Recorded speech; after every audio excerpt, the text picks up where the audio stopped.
തിരുവനന്തപുരത്ത് ലൈംഗിക പീഡനം തടയാൻ പെൺകുട്ടി സ്വാമിയുടെ ജനനേന്ദ്രിയം മുറിച്ചുമാറ്റി. കൊല്ലത്തെ ഒരു ആശ്രമത്തിലെ ഗണേശാനന്ദ തീർത്ഥപാദ സ്വാമിയാണ് പെൺകുട്ടിയെ പീഡിപ്പിക്കാൻ ശ്രമിച്ചത്. പ്രതിക്ക് ഒത്താശ നൽകിയ പെൺകുട്ടിയുടെ അമ്മയെയും കസ്റ്റഡിയിലെടുത്തു. ഇരുവർക്കുമെതിരെ പോക്സോ നിയമപ്രകാരം കേസെടുത്തു. വിവരങ്ങളുമായി ജിതിൻ ചന്ദ്രൻ ചേരുന്നുണ്ട്. ജിതിൻ, എന്താണ് സംഭവിച്ചത്? വിശദാംശങ്ങൾ. സൗമ്യ, തന്നെ നിരന്തരം ലൈംഗികമായി പീഡിപ്പിച്ചുകൊണ്ടിരുന്ന ഒരാളുടെ ജനനേന്ദ്രിയമാണ് പ്രതിരോധിച്ചുകൊണ്ട് പെൺകുട്ടി മുറിച്ചു മാറ്റിയിരിക്കുന്നത്.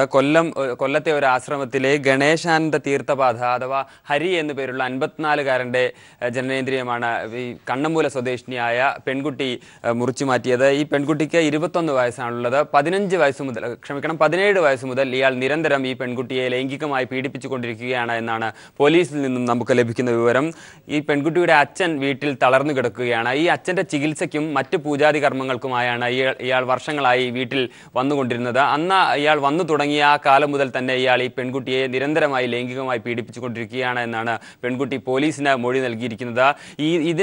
ഈ പീഡനങ്ങൾക്ക് പെൺകുട്ടിയുടെ അമ്മ തന്നെ ഒത്താശ ചെയ്തിരുന്നു എന്നും വിവരമുണ്ട്. എന്തായാലും ഏറെക്കാലം ഇതിനോട് മൗനമായി പ്രതികരിച്ച ഒടുവിൽ ഇതൊന്നും സഹിക്കാൻ പറ്റാത്ത അവസ്ഥയിലെത്തിയപ്പോഴായിരിക്കും ഈ പെൺകുട്ടി ഇത്തരത്തിൽ പ്രതികരിച്ചത് എന്നാണ് കരുതുന്നത്. ഏറ്റവും ഒടുവിൽ ഇന്നലെ വൈകിട്ടും ഇയാൾ ഈ വീട്ടിലെത്തിയിരുന്നു.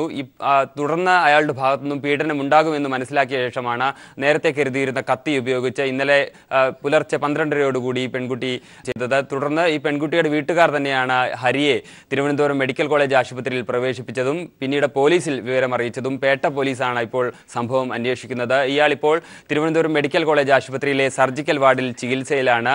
പ്ലാസ്റ്റിക് സർജറി അടക്കമുള്ള ശസ്ത്രക്രിയകൾ ഇയാൾക്ക് നടത്തി കഴിഞ്ഞു. ഇയാളുടെ നില ഗുരുതരമല്ല എന്ന വിവരമാണ് മെഡിക്കൽ കോളേജ് ആശുപത്രിയിൽ നിന്നും ലഭിക്കുന്നത്. എന്തായാലും ഈ സംഭവത്തിൽ ഏറ്റവും ഒടുവിലായി ഉണ്ടായിരിക്കുന്ന സംഭവവികാസം പെൺകുട്ടിയുടെ അമ്മയ്ക്കെതിരെയും പോലീസ് പോക്സോ നിയമപ്രകാരം കേസെടുത്തിരിക്കുന്നു.